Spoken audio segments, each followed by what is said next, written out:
Good morning, children. Today I will be discussing with you the Unit 3 of the Passing Away of Bapu. In my previous two lectures, I have already discussed with you the topics or the issues that were associated with the funeral of Gandhiji and before that the assassination of Gandhiji. And today, the last part, Unit 3. Some days after the funeral, a special train took Gandhiji's ashes to Allahabad. The compartment was decked with flower. People on the train sang bhajans. People did not weep anymore, for they could feel Gandhiji's presence amid the flowers and the songs. At every station, sorrowful crowds filled the platform. Amid song and prayer, the train reached Allahabad. The ashes were immersed in the Ganges, where a huge crowd had gathered at the bank. Afterwards, we all went back to Delhi. So, some days after the funeral, a special train took Gandhi's ashes to Allahabad. After the funeral, the assassination was over, the funeral was over. Now, this is the occasion of immersion of the ashes into the Ganges. Immersion of the ashes into the Ganges. The last important rite, that somebody should have. Actually, some days after the funeral, a special train took Gandhiji's ashes to Allahabad. This is a special train. A special train was arranged by the Indian government to carry the ashes, the sacred ashes, the remains of Gandhiji's not dead body, rather the ashes, took Gandhiji's ashes to Allahabad. Allahabad, it's a very famous place of pilgrimage because this is the Sangam. The compartment was decked with flowers. People on the train sang bhajans. The entire compartment was decked with flowers. That means the compartment was decorated with flowers. And the people who were inside the train, they were singing bhajans, the hymns, the spiritual hymns they were chanting. People did not weep anymore, for they could feel Gandhiji's presence amid the flowers and the songs. Now people reconciled. Now people reconciled to the fact that Gandhiji was no more, and they were not weeping. And the most important fact was that they could feel that Gandhiji's presence was not only a biological one, the biological entity was over. The biological entity was non-extant at that time. But more importantly, the existence, the entity which was not biological, which was not in that sense temporal, the existence which was spiritual, that they could feel. At every station, sorrowful crowds filled the platform. Amid song and prayer, the train reached Allahabad. Amid song and prayer, the Gandhiji's, the train that was carrying the ashes of Gandhiji, it reached Allahabad. The ashes were immersed in the Ganges, where a huge crowd had gathered at the bank. Huge crowd had gathered in order to experience, in order to witness this sacred immersion of the sacred ashes into the Ganges. Afterwards, we all went back to Delhi. And when the immersion ceremony was over, people went back to Delhi. Back in Delhi, I felt at sea. I had not directly walked with Gandhiji, gone to prison at his call, or made any sacrifice for my country. My sisters and I and other young people like me had been merely onlookers, but still I felt at sea. I felt I had grown up within a magic circle. With Bapu's passing away, I felt the magic circle had vanished, leaving me unprotected. That's a very important feeling on the part of the commoners. Nayantara Saigal was saying that she never participated in any walking occasion with Gandhiji. Directly, she never participated in any walking occasion. She never walked with Gandhiji, but still she was feeling at sea. She thought as if she was leading a very precarious life. She was leading a very precarious life. She was leading a very insecure life. And this insecurity, this precariousness was not something individual, rather it was a mass feeling. Most of the people felt that they were at sea. They had that sort of precariousness, they had that sort of instability in that sense, and they had that sort of insecurity. They were feeling that they were not leading a stable life, they were not leading a secure life. in the absence of Gandhiji, because Gandhiji's presence was something like the Lakshman Rekha, the magic circle. You know the story of Lakshman Rekha? You know the story of Lakshman Rekha because when the Lakshman Rekha was stepped over, when Lakshman Rekha was neglected, the demon snatched Sita. And the presence of Gandhiji was something like that, all protecting Lakshman Rekha. With the demise of Gandhiji, that Lakshman Rekha was vanished, that all protecting line was vanished, that all protecting boundary was vanished, and with the vanishing of that boundary was vanished the sense of security among the people, and the people at large were thinking that they had lost that all protecting line, therefore they were feeling at sea. It was a very important feeling that all of them had. It's not a commonplace one, it's not an ordinary feeling, rather it was an extraordinary feeling for an extraordinary leader. With an effort I roused myself, I asked myself. Actually, in this context, Jawaharlal Nehru's feeling should be mentioned. Actually, Jawaharlal Nehru in once upon a time told that actually what was the ultimate effect of Gandhiji on the people in general. He thought, or he told, that when Gandhiji came, he came like a wind, and all the ideas, all the hackneyed ideas, all the past ideas, all these ideas were simply, all the ideas were simply thrown away, and new ideas, new concepts ushered in. New concepts and new ideas ushered in, and he took by storm all the people who were there, and Jawaharlal Nehru was no exception. He was also under the sway of Gandhiji. He was also influenced by him, and this influence was a very cemented influence, and this influence actually was a very, in that sense, it was a very magnificent influence, and therefore people were feeling so much precarious in the absence of that great leader.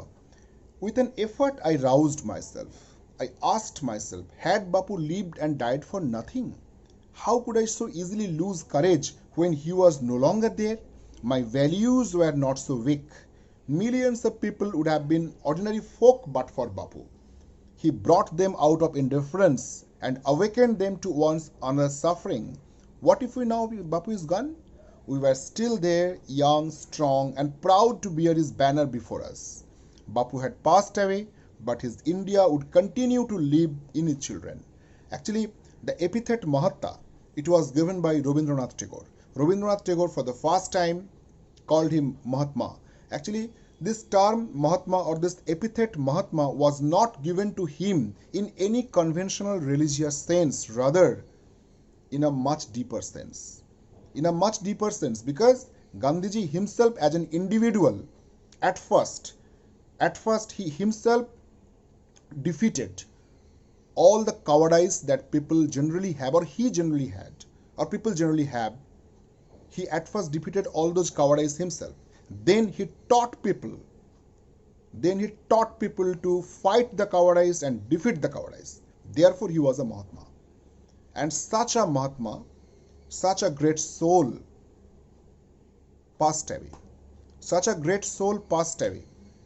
But this passing away was biological, because our Indian concept, as far as Bhagavad Gita is concerned, Bhagavad Gita always asserts that soul cannot be assassinated. Body can be assassinated. Body can be murdered. A man can be ended physically, but not psychic sense, not from any psychic sense, not from any soul sense. The soul is everlasting. The soul is perpetual something. It is beyond all the attacks and the blows of the murderers and the assassins. Therefore, he was perpetuating his life even after his death. And still, we can feel the relevance of Gandhiji whenever we see communal disorder, whenever we see communal tensions, whenever we see the political tensions. We can feel Gandhiji's presence or Gandhiji's relevance, what Gandhiji wanted to teach us. Gandhiji did not want the division of nation. He did not want the division of nation. He did not want the bifurcation of the country into India and Pakistan. In spite of that, the country was divided. At the price of division, at the cost of division, the independence was achieved. We got an independence, but the independence was a handicapped one. Gandhiji did not approve that sort of independence. In spite of all his, I mean, he did not approve of this. In spite of all his disapprovals, the land was bifurcated, and Gandhiji thought that if it is bifurcated, it may be trifurcated, it may be polyfurcated. And whenever we see the tension that is going in between India and Pakistan, we can feel the relevance of Gandhiji, we can feel what he wanted to mean.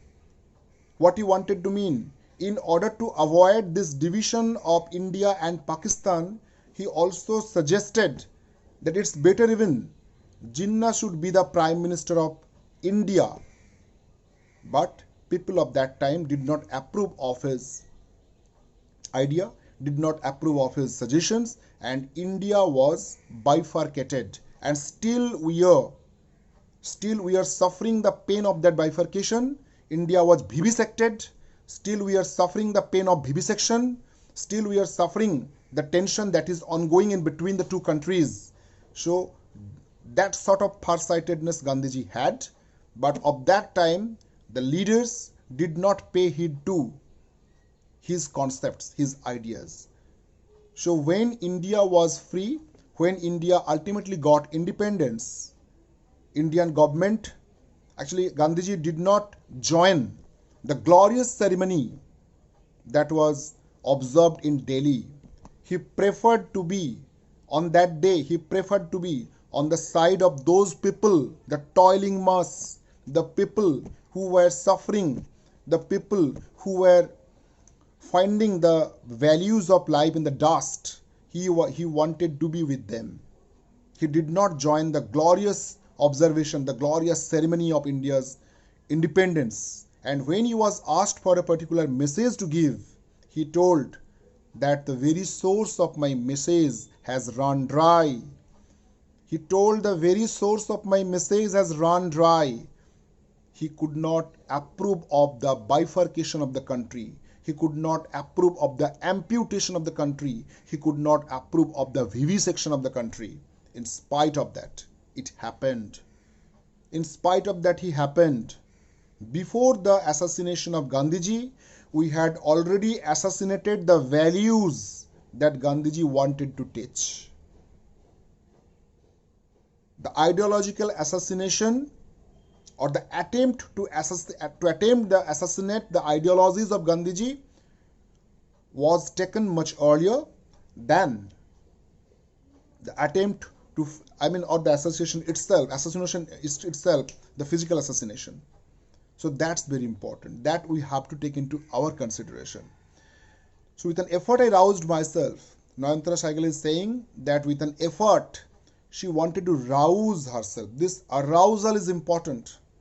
The arousal is important. Gandhiji, Swami Vivekananda told, Uttishtato jagrato prappo boran nibodhato. Uttishtato. At first he asked us to stand up. This standing up is important. This arousal is important. Coming out of the penumbra of unconsciousness, we have to stand up. We have to stand up against all odds. That's important. Had Bapu lived and died for nothing? Had Bapu lived and died for nothing? Bapu lived and died for a great value. The value is important. He wanted to instill into us a value which is beyond all sorts of monetary calculations. A value which stands the test of time, which is beyond all sorts of erosions.